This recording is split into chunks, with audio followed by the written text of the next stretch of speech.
It's a beautiful sunny day. It was too good to miss, and it's Sunday, so even better. Let's get out there. So before we kick into the swing of things, this is obviously I'm not a motorcycle expert. I don't run like some sort of motorcycle review channel. What this is essentially my experience. By the way, can we just fucking look at this nature? How crazy is this? Anyways, go whoop me off the subject there a little bit, like crabby.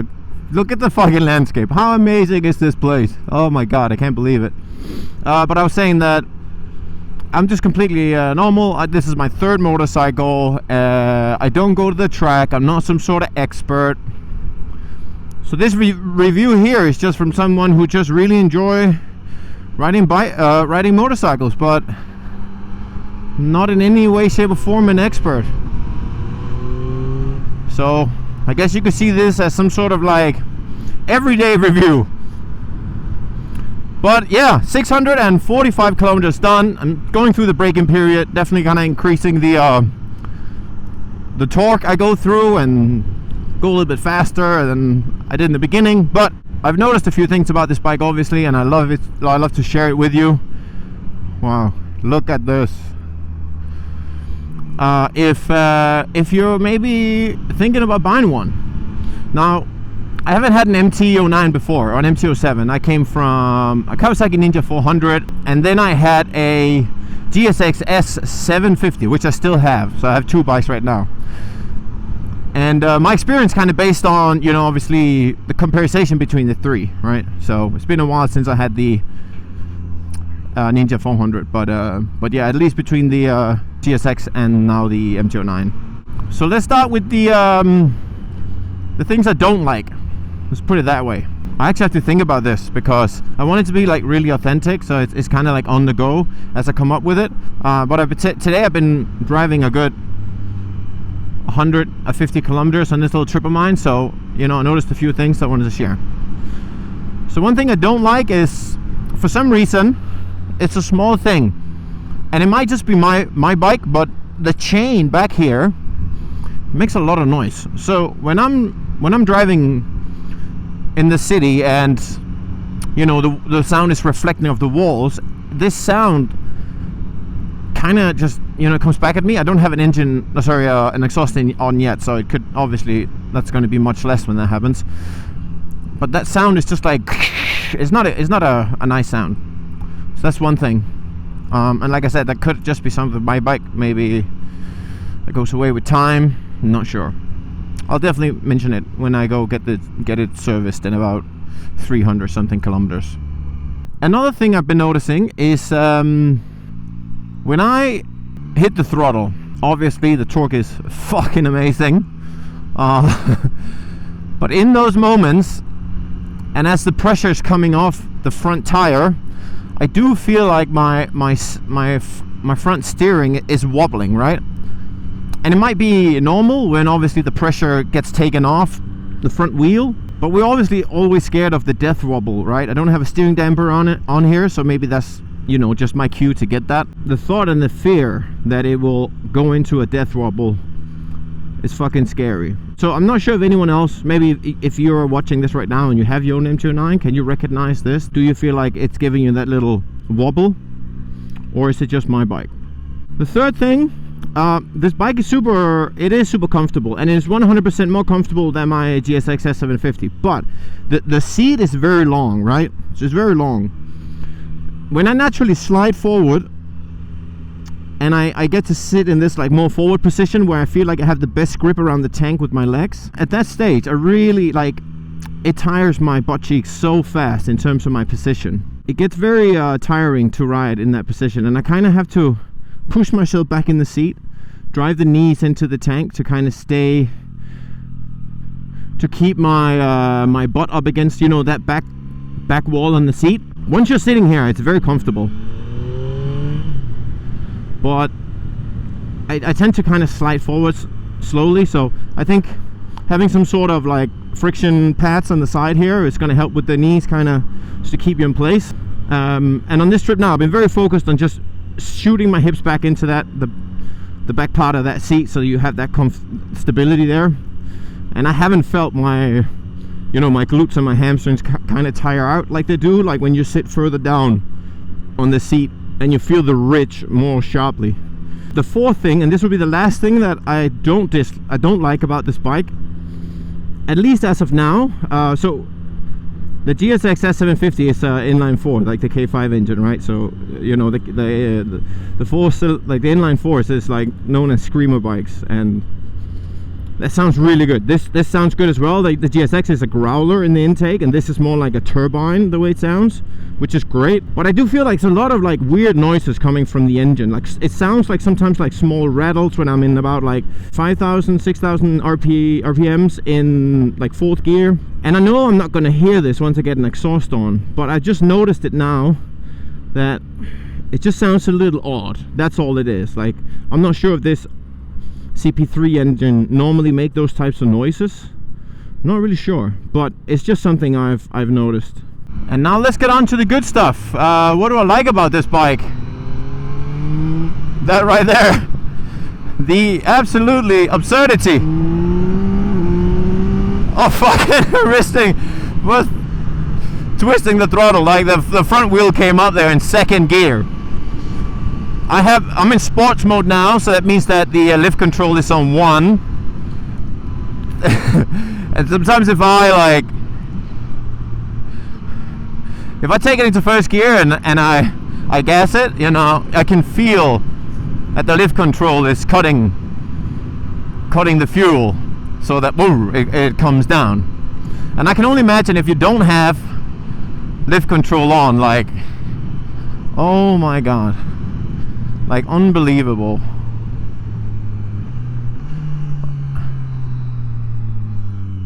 Alright, let's see this, okay? Woo! Oh my god, how good is that? You saw a little bit of that wobble there again. It is just incredibly powerful. And boy, oh boy, does that make you feel good! That is just an unbeatable feeling if you like that sort of adrenaline. And I'm not ready to take off the lift control yet because I don't want to flip over and hurt myself. So I'll keep it in sport mode for a little bit. It's definitely tempting. So the first thing I absolutely love about this thing is the crazy torque. So the second thing I like about this bike is the auto blipper. So if I want to downshift, so let's say I'm just gonna use my clutch now to shift up. So I'm in 5th and I just go 4th, 3rd, 2nd, and it's without touching the clutch. It's just so convenient, and it makes the driving experience much more pleasant. Now on my GSX I was used to like rev matching, which I really like doing, because it's almost like, I don't know, it requires a little bit of skill, and when you hit it, it's like you feel good. There's like some satisfaction involved. I really enjoyed that. But when you just like, let me just take over here. But when you're just like, boom, like, it's just so easy, and it just rev matches for you. And when you're riding with a pillion, like let's say your girlfriend or whoever on the back, then it's super smooth, right? So sometimes when you use the clutch, it can kind of like, and they're all over the place, because obviously bikes like this is not necessarily the best for having a rider with you. So the number 2 is the auto blipper, and then number 3 is gonna be the quick shifter. I mean, the quick shifter is phenomenal. I haven't had a quick shifter on any bike before, so these 650 kilometers that I've been riding now, I've gotten used to it and figured out when to use it and when not to use it. Like, obviously when you're city riding, I don't use the quick shifter. I use the clutch more or less, unless I take it up in the revs, then I can do it. But if you use the quick shifter in lower RPM, it does like, kind of jumps a little bit. It's not as smooth. Whereas if you start low, 1, 2, 3, it's just so quick and responsive. And when you're hitting the throttle, it just feels amazing. Like, it really does. And you can accelerate the fuck out of here in no time, right? Again, you better have that fucking lift control on, because if not, yeah. Like I said earlier, I can only imagine how crazy it is without, like, it wheelies in second when you give it everything it got. So the experience I have now with doing power wheelies, which is very little, but still, that's based on lift control 1. Like, I don't know how it is without, and I can only imagine that it's going to be even more like crazy. So I think now we're at the fourth thing, if I'm not mistaken. The fourth thing I love about this bike is the nimbleness it has. So when I'm riding it, it's so easy to turn from side to side. Where I live in Phuket, there's lots of traffic, so sometimes I'm gonna have to go like tightly between cars and, you know, quick turns. It does that so well, so much better than my GSX ever did. And even though it's often been like, I've seen some reviews online that said like the radius of its turn angle is not so good. What's going on here? Police stop. Well, you ain't getting me. I'm going straight. You ain't getting me today. You ain't getting me today. Where was I going with this? Yeah, so for just like turning and you know, turning from one side to the next and leaning it over is so easy. Like I can really feel it's a lot lighter than my previous bike. It's just such a pleasure to turn with, and I can imagine on a track day this thing must be like amazing. Fifth thing I like, I have to say this, is obviously the sound that's coming out of these intake grills or whatever you want to call them in the front here. It's just like when you hit the throttle, and it gets affected for when you put on an exhaust, of course. You're gonna lose some of that sound. But now when I'm riding stock, it's almost like, it sounds like a turbine, like woo, like I'm not sure how to explain it, but yeah, it's great, and you could easily stay stuck on this bike. You definitely do not need to get a second-hand aftermarket exhaust on. Oh, that was a monkey. I hope you guys are enjoying these sort of environments. I bet you haven't seen a review of this bike between palm trees and cars with monkeys. Look at the, oh man, I just fucking love riding my bike in Thailand. It's so beautiful. So beautiful. Also wearing pants today, wearing gloves. You know, you guys been on me, so obviously I listen. We're a big team. The motorcycle community, we look out for each other. So yeah, all good. And another thing is that it's just incredible on this bike. It's the TFT display. The amount of settings that you can change in here is just unreal.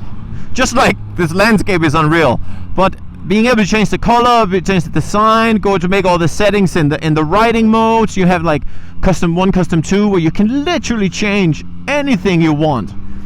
It's just unreal. And I haven't even begun to take a deep dive at it, because sport for me for now is fine. I don't need to start changing things, obviously, because for my experience level now, sport that's more than enough.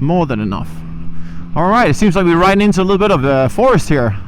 I love this type of environment. Just look at that. How beautiful is this? I have my ND filled on right now. Hopefully it's not too dark.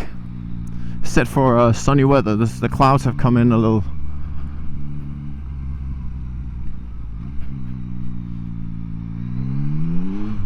Woo! I'm just chilling here. So beautiful. Oh, look at that buddy. Hey, that was a lizard. Whoo! There's a lot of fucking animals here. Is that a snake? Nope, that was a branch. Like, you see monkeys, you see scorpions, you see snakes, you see monitor lizards like that one. Yeah, and they get really fucking big. So when you meet one on the road, you're just like, hey, where you from? But yeah, when I'm riding like really slow like I am now, I do use the clutch, because I just feel like that's better. And I'm sure they probably recommend that anyway. So I think it's more like, you know, 6,000 RPM and above that the quick shifter is good. The auto blipper is fine though. Like I could go easily down. Woo! Fuck that. You just this feeling just never gets old. It's so good. This is like Avatar. Seriously. How beautiful is this? Obviously, there is way more positives about this bike than there is negatives. The negatives I mentioned is obviously something that's not a massive deal, whether it's the sound or if it's a little, you know, instability of the front wheel, then you can get a steering damper and it fixes it. Like it's not a, for me it's not bad at all. It's just if I had to find something about this bike that's just been like, those were the things. But on the other hand, all the positives are like, it's like game changer positives, you know, whether it's the torque or the TFT display or the quick shifter or the auto blipper. Like, it's just all things that makes the riding experience super lovely, right? As long as I sit back in the seat as well, like I do now. You see I have a little space here. It's super comfortable for my little fat ass. Like, then there's no issues at all. So yeah, to you, if you're thinking about if you think about this bike, you have the finances, whether you want the basic model or the SP, Jesus Christ, it is it's well worth the money. I haven't even mentioned the brakes, because so far in the braking period I haven't even been pushing things, right? So, but I'm sure there will just be even more positives on the other end of it, right? If you're thinking about getting this bike, it has my 10 out of 10 recommendation so far for me. In the first 600 kilometers, this has been an absolute pleasure to ride. There's been nothing about it that has taken anything away from the riding experience. It has just been delivering and delivering and delivering. And now that I'm starting to give it a little bit more gas and play with the power wheelies, man, that's a whole nother world of fun that's just opening up. So yeah, if you have any other questions about my experience with this bike, obviously just drop them in the comments. And I hope this gave you something and maybe helped you get closer to a decision whether you want to invest in a MT09 2024. All right, all over for now. Peace out. I'm gonna dance by myself like nobody's watching. Don't really care if my rhythm's off.